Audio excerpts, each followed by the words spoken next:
ആവ് നിയന്ത്രിച്ച് വരുമ്പോൾ തന്നെ ദൈവസ്നേഹം വരും.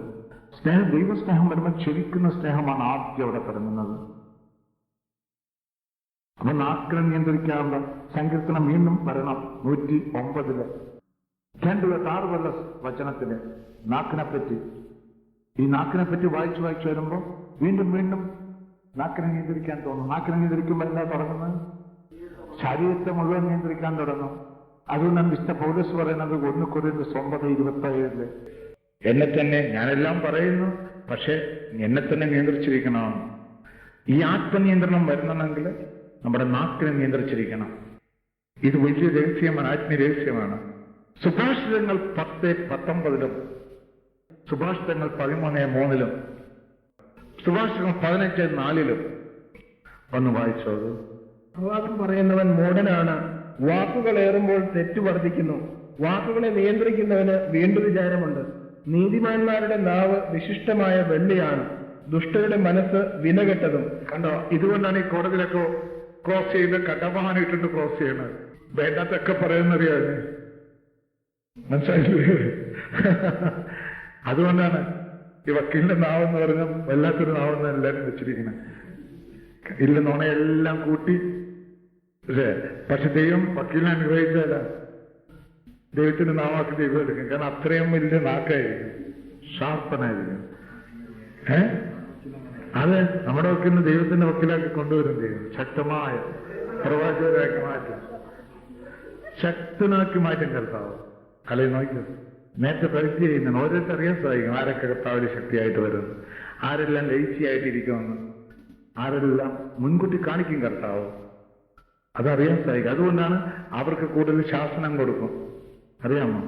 കൂടുതൽ വേർഡ് ഓഫ് ഗോഡും കൂടുതൽ ശാസനങ്ങളെല്ലാം കൊടുക്കുന്നവരെ ദൈവം കൂടുതൽ സ്നേഹിക്കുന്നതുകൊണ്ടാണ്. ദൈവം എന്നല്ല പറയുന്നത്, നിങ്ങളുടെ ആത്മീയമായ ഗുരുവായിരിക്കും നിങ്ങളോട് സംസാരിക്കുന്നത്. അതുകൊണ്ടാണ് 1 കൊരിന്ത്യർ 4:14-17 വനത്തില് നിങ്ങൾക്കെല്ലാം ആത്മീയ ഗുരു വേണം. 10,000 ഉപദേഷ്ടാക്കളുണ്ടാകും ലോകത്തിൽ എവിടെ ചെന്നാലും. പക്ഷെ ആത്മാവിൽ വളരെ ഒരു പിതാവേ ഉണ്ടാവുകയുള്ളൂ. അല്ലെങ്കിൽ പ്രഭാഷണം 37 7-15 വരെയുള്ള വനത്തിൽ നിങ്ങളെ പറ്റിച്ചുകളെ ഉപദേഷ്ടാക്കള് കേട്ടോ. അവർക്ക് ഇഷ്ടമനുസരിച്ച് ഉപദേശിച്ചു തരും.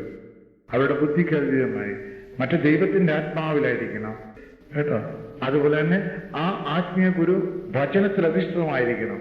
എല്ലാ കാര്യത്തിനും ചിന്തിക്കുന്നത് നല്ല ജ്ഞാനം ഉണ്ടാകണം. അതുകൊണ്ടാണ് സുഭാഷിതങ്ങൾ 8 32-36 വചനത്തിലും, പ്രഭാഷകൻ 6 18-37 വചനത്തിലും ജ്ഞാനമാണ്. ജ്ഞാനം തേടിയാണ് നിങ്ങൾ പോകേണ്ടത്. ജ്ഞാനി അന്വേഷിച്ചാ പോകേണ്ടത്. സുഭാഷിതങ്ങൾ 4:7 എല്ലാം വിറ്റ് ജ്ഞാനം തേടുക എന്നെല്ലാം പറയുന്നത്. ധനത്തേക്കാളും പ്രധാനം ജ്ഞാനമാണെന്ന് ജ്ഞാനം 8-ാം അധ്യായത്തില്, ജ്ഞാനം 8 1-8 വചനം. ജ്ഞാനം വരുമ്പോൾ നിങ്ങൾ എല്ലാം കാക്കും. നിങ്ങൾ ദൈവം തരുന്ന സ്വത്തൊന്നും പോയില്ല, അതെല്ലാം സുരക്ഷിതമായിരിക്കും. അല്ലെങ്കിൽ അതെല്ലാം വേഗം അവസാനിക്കും. ഒറ്റൊപ്പിട്ട് കൊടുത്താൽ മതി. പോയി ബാങ്കില് വേഗം വിലങ്ങും പോകണ്ട. അത് ഇപ്പോഴത്തെ ബാങ്ക് മാനേജേഴ്സ് വേഗം നിങ്ങളെ കുപ്പിയിലാക്കിക്കളയും. കണ്ടോ? അവരെന്താ പറയാമ, ഏത് വചനമാണ് അവരുടെ പ്രവർത്തിക്കുന്നത്? ബാങ്ക് മാനേജേഴ്സ് ഉണ്ടോ? ഉണ്ട്. യെസ്, ലൂക്ക 16:8 വാക്യത്തിൽ അവർ ഈ ലോകത്തിന്റെ ബുദ്ധിമാന്മാരാണ്. വേഗം നല്ലൊരു ബിസിനസ്സും പറഞ്ഞുതരും. അവിടെ വന്ന് മറ്റവരവര് കിട്ടി, അവരങ്ങനെ ഇത്രയും കോടി ഉണ്ടാക്കി. ഇങ്ങനെ ഉടനെ കൊണ്ട് ആധാരവും എല്ലാം എടുത്ത് മറ്റേ ആധാരം എല്ലാം കൊണ്ട് കൊടുത്ത് ബിസിനസ് തുടങ്ങി. ഇപ്പൊ 2 പാർട്ട്നേഴ്സിനെ ചേർക്കണമെന്ന് അവർ പറഞ്ഞു തരും നിങ്ങളോട്. നിങ്ങളത് വിശ്വസിച്ച് അഗ്രീം ചെയ്യും. ഈ പാർട്ട്നേഴ്സ് ആരാണെന്ന് നിങ്ങൾക്കറിയാമോ? അവരാണ് ഈ 2 കൊരിന്ത്യർ 14-18 വരെയുള്ള കിടക്കുന്ന വചനത്തിൽ കിടക്കുന്നതാണ് പാർട്ട്നേഴ്സ്. മനസ്സിലായി? പിന്നെ ഏത് വചനമാണെന്ന് പറയാമോ? ഗലാത്യ 4:17 നിങ്ങളോട് താല്പര്യം കാണിക്കുന്നത് നിങ്ങളുടെ യഥാർത്ഥ താല്പര്യമാണോ? നിങ്ങളെ പറ്റിക്കാനാണ്. കണ്ടോ? യാക്കോബ് 3:13-16 വചനത്തിലാണ് അവർ പ്രവർത്തിക്കുന്നത്. പൈശാചിക ജ്ഞാനമാണ്. ആ ജ്ഞാനത്തിൽ കൂടിയാണ് പ്രവർത്തിക്കുന്നത്. എന്നിട്ട് സംഭവിക്കാൻ പോണത് എന്താണ്? എഫേസോസ് 4:11 നിങ്ങളെ എന്തിലൊക്കെ പെടുത്തും? ആദ്യം കൗശലം പ്രയോഗിക്കും, പിന്നെ വഞ്ചന, പിന്നെ തെറ്റില്.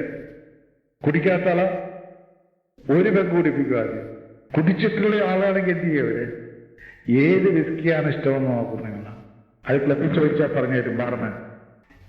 ഏതെല്ലാം താല്പര്യമാണെന്ന് എല്ലാവരും അറിയും. കേട്ടോ? നിങ്ങൾ അറിയുമോ? ഇല്ല, നിങ്ങൾക്ക് ജ്ഞാനമില്ല.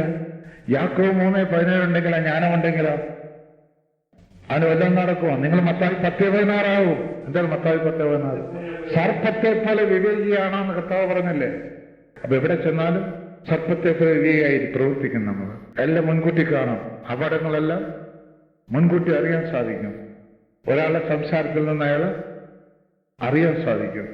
എഫേസോസ് 5:3-5 വനത്തില് വ്യർത്ഥഭാഷണം, ചാവല്യം, മ്ലേച്ഛത, ഇത് 3 പുരുഷന്മാർക്ക് സഹോദരന്മാർക്കുണ്ടെങ്കിൽ അവർ പൈശാചക്തിയിലായിരിക്കും. പറയുന്നതെല്ലാം മ്ലേച്ഛ വർത്തമാനമായിരിക്കും. പെട്ടെന്ന് നിങ്ങൾക്കറിയാൻ സാധിക്കും. സഹോദരനാണെങ്കിൽ എന്താണ്? ഡ്രസ് നോക്കിയാൽ മതി, തലമുടിയും ആഭരണം നോക്കിയാൽ മതി, ഉടനെ അറിയാം.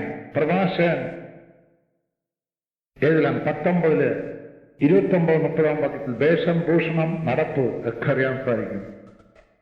അതുകൊണ്ടാണ് 1 പത്രോസ് 3:1-5 വചനത്തില് നന്മ പ്രവർത്തിക്കുകയും ഒന്നിനെ ഭയപ്പെടാതിരിക്കുകയും ചെയ്താൽ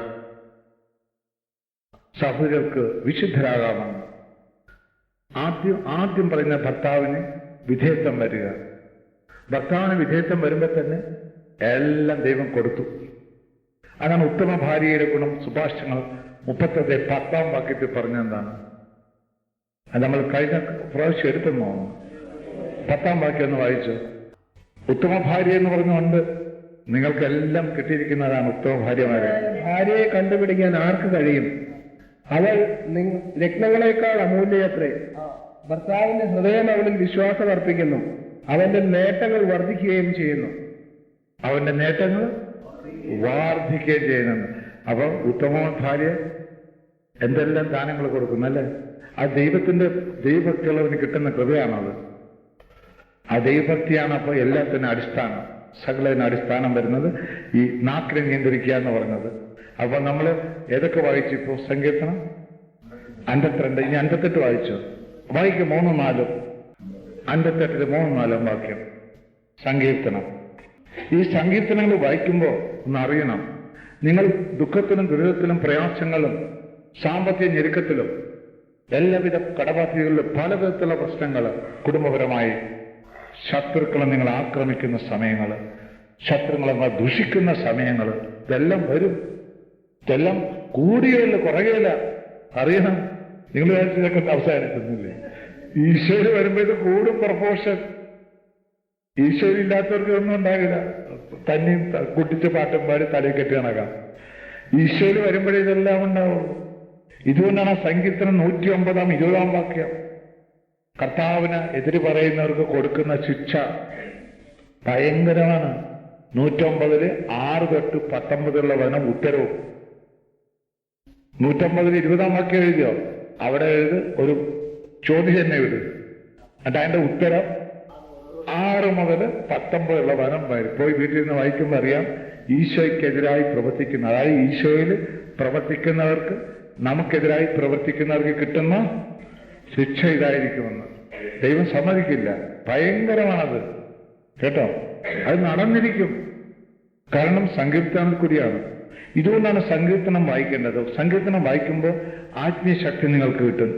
ഇപ്പൊ പ്രയാസങ്ങൾ, ചിലപ്പോൾ മക്കളുടെ പ്രയാസങ്ങൾ, കേട്ടോ, ചിലപ്പോൾ ഭാര്യമാരില്ല, ഭർത്താക്കന്മാരില്ല, ചിലപ്പോൾ കുടുംബത്തിലെ അസ്വസ്ഥകൾ, ഇതെല്ലാം വരുമ്പോൾ ചിലപ്പോൾ ശത്രു പീഡനങ്ങൾ. സങ്കീർത്തനം 27 എടുത്ത് വെച്ച് വായിക്കണം. ആ സമയത്ത് ആത്മധൈര്യം കിട്ടാൻ. നമ്മളെല്ലാം മനുഷ്യരാണ്.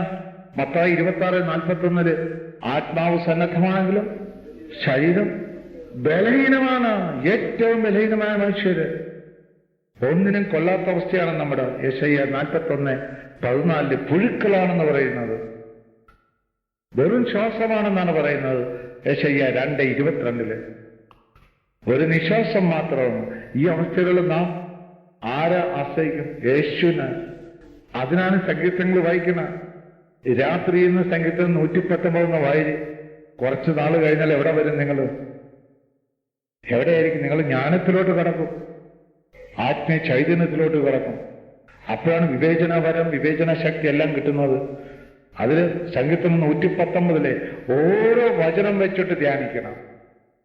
ഓരോ വചനം വെച്ചിട്ട് ധ്യാനിക്കുക. ഒരു ദിവസം ഒരു 10 വചനം എടുത്തിട്ട് അത് വെച്ച് ധ്യാനിക്കുക. ധ്യാനിക്കുമ്പോൾ അത് അങ്ങോട്ട് ഇളകി. ഉദാഹരണം ഞാൻ പറഞ്ഞുതരാം. യോഹന്നാൻ 12:24 ഗോതമ്പ് മണി അതുപോലെ ഇരുന്നാല് അതുപോലെ ഇരിക്കും. അത് അഴുക്കാൻ തുടങ്ങിയാല് ഫലം പുറപ്പെടും. ഇത് നിങ്ങളുടെ നമ്മുടെ അവസ്ഥയാണ്.